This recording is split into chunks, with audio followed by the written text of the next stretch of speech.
there's somebody after us. So. Long day? A fun day. Yeah. Fun. We're Good. recording now, so you can go ahead. Glad it's a fun day. I thought you might be.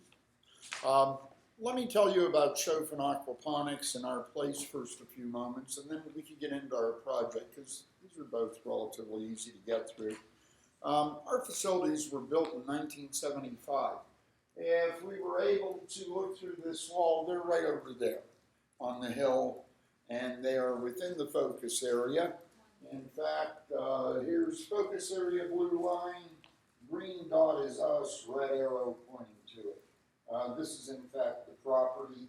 You know Choffin, the main building right here. By the way, it's pronounced Choffin according to the people who run the trust, and I suspect they would know. And Choffin looks like it was built during the 1950s Kremlin build of some sort. But we have a nice little greenhouse here. You can see these two buildings. Those are the greenhouses and an attached classroom. Built in 75 out of glass, tempered glass. It really did well for many years, but then it went downhill fast when it started being neglected. And it began getting neglected really in about the 90s. I understand at one point they had a small engine repair class in the building where they just had parts strewn everywhere. And they had to pay somebody, you know, there's lots of stories. By the time we got there in 2011, what had taken place was that the administration had said to Choffin's administration, do something or tear it down, it's falling apart. And they were right. Water had started coming through. The floor was leaking. It's concrete floor. It's built on a hill. As I said, you can see it's on the hill. And so there's a lower section that's at the bottom of the hill, and the greenhouse sits on top. And so does the classroom. And the classroom underneath the greenhouse got pretty badly damaged. So they bring me in, and through grants and my experience is all in the private sector. This nonprofit stuff's easy. Their idea of financial success is you break even. So I'm having a lot of fun with their idea of what's called a purchase order and requisitions. And I managed to get some of my friends at the banks to give us money from their trusts.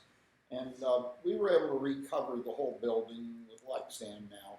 And we're turning it into a controlled environment greenhouse, which will probably be one of the only ones, certainly in this part of northeastern Ohio.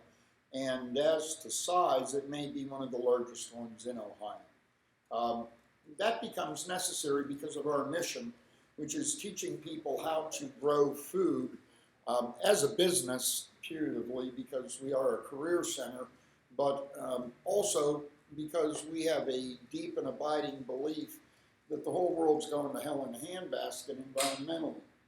And you could talk about any number of single events that in and of themselves are making things very bad. Climate change makes it very unreliable for farmers to grow food. They don't know what the season's going to bring.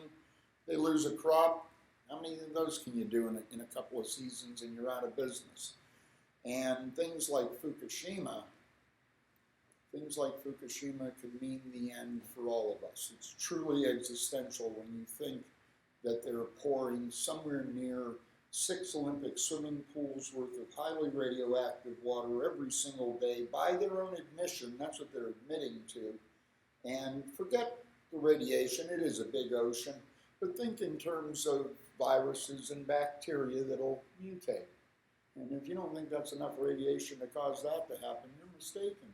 And small things mutate faster than big things, and they're damaged easier than big things by radiation. And we've got a future that doesn't look good, and it just got worse on election day. So, you know, when you talk about environmentally, we feel that it's very important to give skills to everybody to grow food, know how to do it, and know how to do it indoors. That's what we're about. So we take every opportunity to suck up educational opportunities for our kids. We take every opportunity to get grants. We just got an $80,000 chiller from Youngstown Thermal. They're going to help us out with making it a controlled environment greenhouse. And now you guys have shown up with this off to allow us to do something because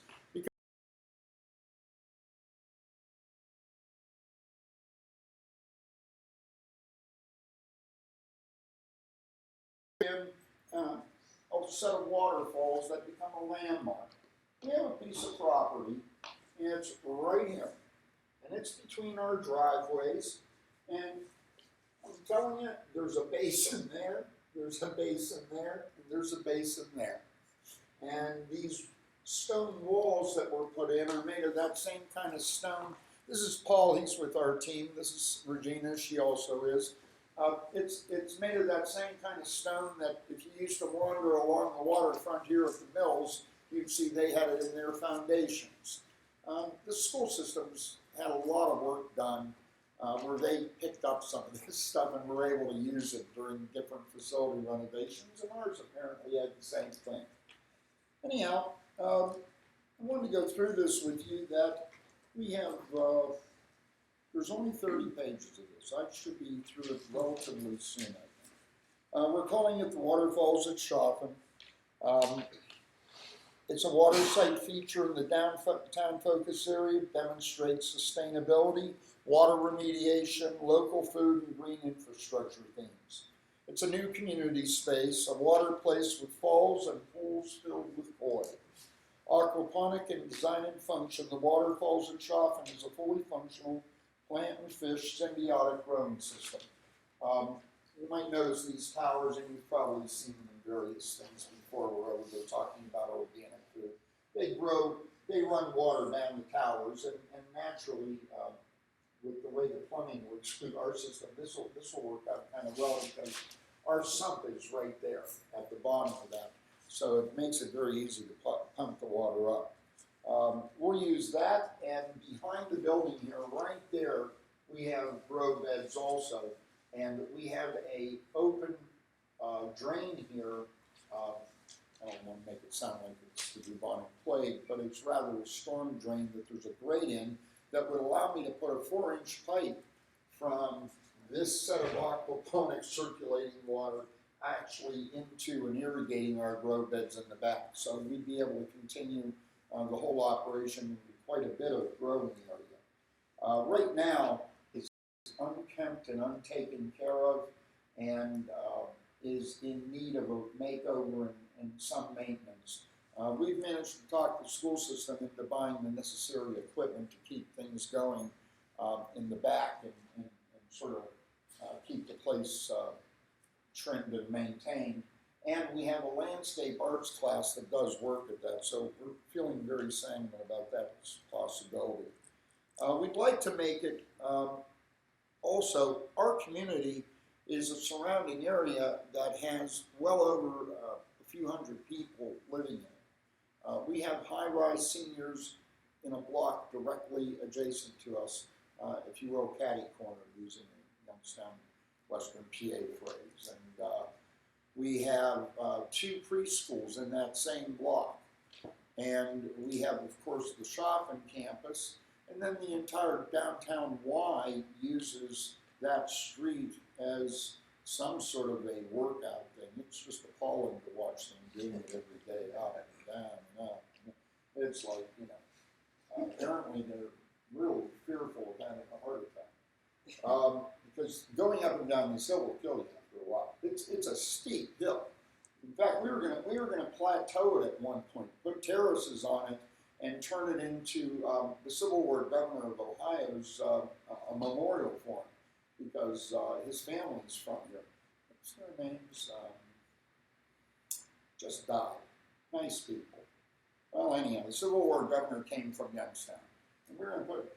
It's that steep of a hill, but you can see that this is the other side of that hill, by the way. That street I'm describing is directly opposite and on the other side of our greenhouse. So it's quite a walk up. We have a very big, though, community of people that come in and around this area.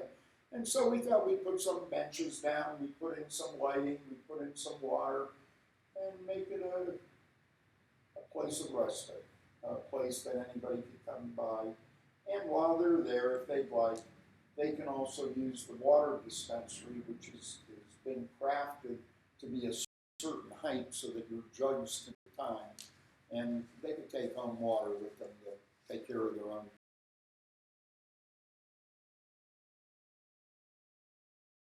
The public, but sent a request for it, put it in, and thought it might be a nice item as part of the feature. And let me tell you about, let's see here. I'm sure you all know that aquaponics works by the fish wasting in the water. It turns into nitrate eventually. It turns into fertilizer. That's how it works. And then the plants take that up and make the water clean for the fish. It's a remediation system. You never throw the water away, not usually. When it's outside, it's a different situation. In the winter, of course, we have to be very careful. These are shallow pools. We'll probably take the fish indoors. I put in a picture of our indoor 900-gallon aquarium that we just got done building, and it will be the source of the water for the dispensary during the winter time. We're able to put piping out. This, if you look at how this is set up, this tank is actually at the back of this room. And so the dispensary for water is going to be up in here, the top part of this. And we're able to bring a pipe right out and plug into that during the winter time. So continue the service essentially, even though we can't keep the koi out there during the winter. They could if they were deeper ponds. They're not. They're kind of shallow. So for that part of it, it's a seasonal kind of thing. Even so, we will try and keep the water going as much as we can. We're told there's things that can be done about that once the fish are out. You can't do them while the fish are in because it's like throwing chemicals in the water. The lights, etc. We have gotten all permissions we need to do this, and we have done our budgets and our plan on the following basis. We have people and students and volunteers, and I'm a member of the Church of Low Expectations. We wake up in the morning and we repeat our daily mantra, people are no damn good, and you just can't count on them. But having surprise you. So our plans are they're really going to be nice and surprise us. But we're not fools, and we've built a contractor into every one of these. One way or another, we have it so that we could finish it, and it's going to move along. I'm the project manager here. I've been for Choffin's Aquaponics Center since they established it, and I've been doing all these other projects. But prior to that, I start and finish things. If you read the Business Journal, I founded that in 1984.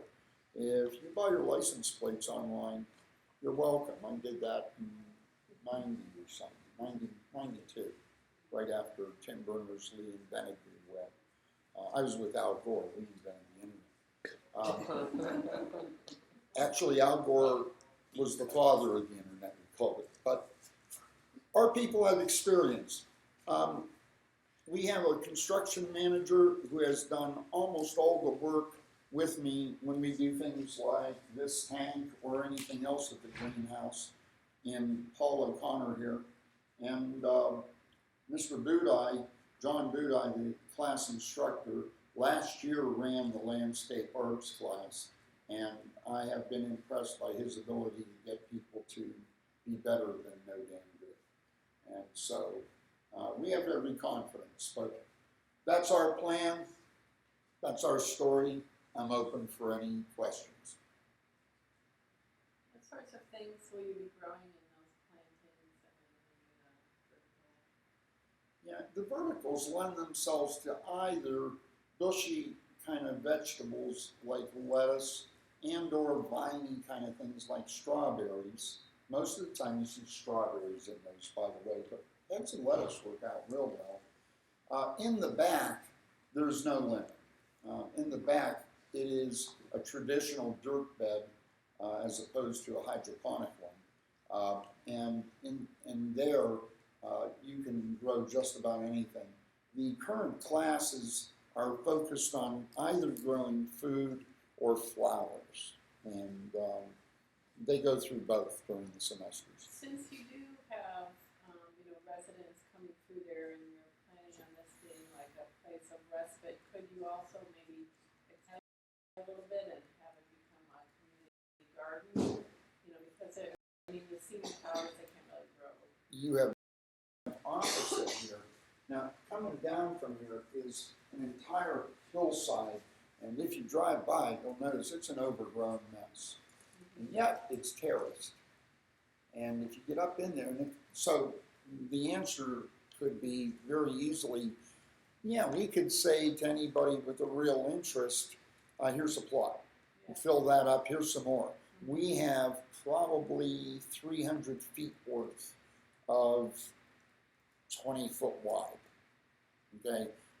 And it's overgrown, and it's neglected, and nobody's going to do anything with it if we don't.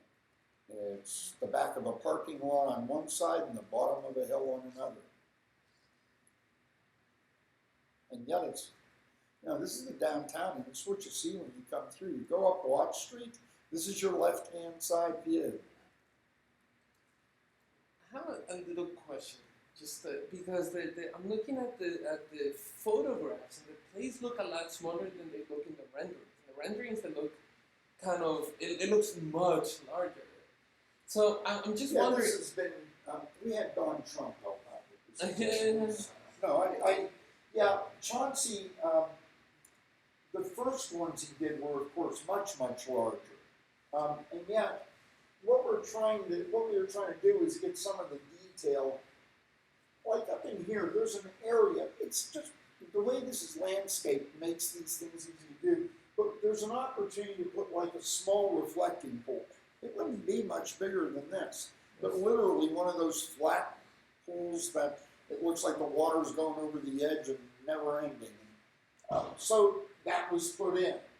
This is not as big of a pool as it appears to be at all. This is really a source of the water as opposed to any sort of, there's nothing swimming around up in that top one, I can assure you. It's in this one and this one that there's any size at all. And if I could show, this is mistaken, okay? Just to say so, that should look like about the size of that black thing there, okay? It's this one and this one that are more accurately portrayed. Perfect, got it. So what also, I'm going to ask what the measurements of it. Yeah, you're looking at this spot here, approximately 13 feet. But down here, it's more like 23. There's another 10. And then from here to here, it's more like 40. 39.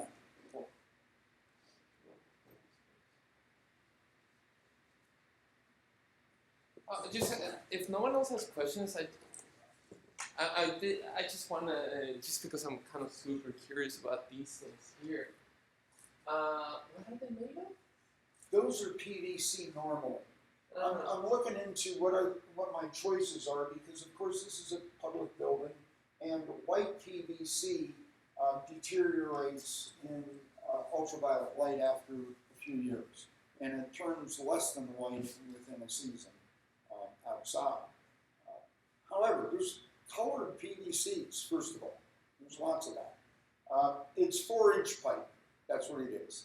They take, if you will, a wooden form, and RJ, could you do something with this that allows me to let go?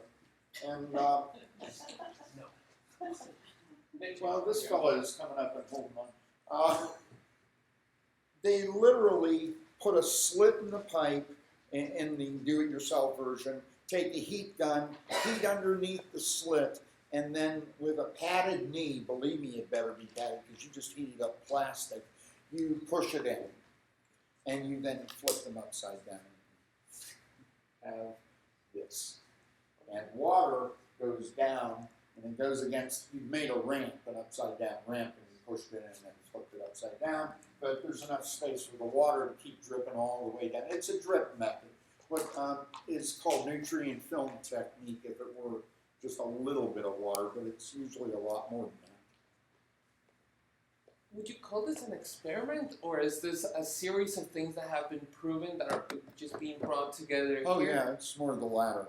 Yeah, okay. These are, in fact, we're able to buy these commercially.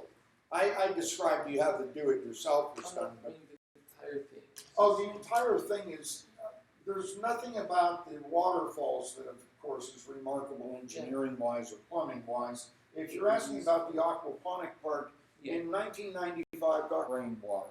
And why was that? And it turned out because fish waste turns into fertilizer for those things, which is why we don't have filters hanging on the backs of our lakes and rivers. There's a method of cleaning them that's natural. This is it.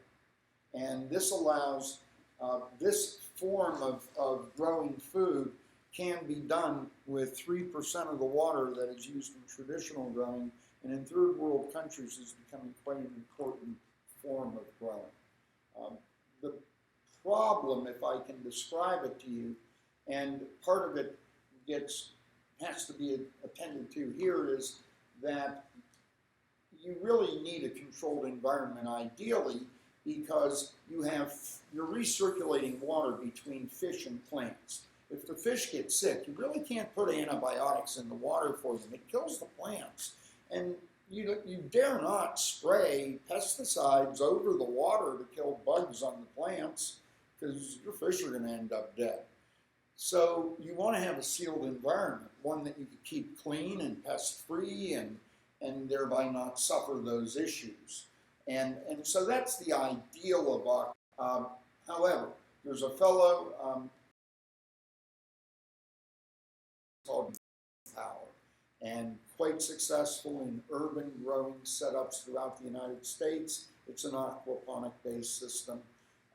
It's done outside in both Hawaii and the southern United States, specifically Florida, and then inside in the Dutch Netherlands, it's huge. In China, it's very big, of course, because they're running out of all kind of land to grow food. In fact, they moved most of their population, as you know, to the coast so that they could eat out of the Pacific Ocean. That's turning out not to be a great move after Fukushima. I think we have to grow enough food, folks, to take care of them pretty soon, or you're going to notice that we have a piece of land here that's about the same size as theirs and it's not poisoned. And you don't want that if their kids are getting hungry. These kind of sciences have to really develop much more quickly. And so we're called the Choffin Aquaponic Training and Research Center for a reason. We're trying to make sure that all those answers are done in time. I think he's a Green Bay Packer. I think you're right. Wisconsin, something like that. He was from Wisconsin. Well, Will Allen. That's it. Common name. Should have remembered that. Will Allen. Yeah, he's very successful in doing this on an open-air urban basis. And they use a lot of different methods to do that. They throw in a lot more biology. But if you've ever noticed the difference between aquaponic food and hydroponic, it's just that. The biology seems to make a taste difference. It's not watery, seems to have more substance to it. I hate vegetables, but people tell me these things when they eat them. Myself, I like a steak.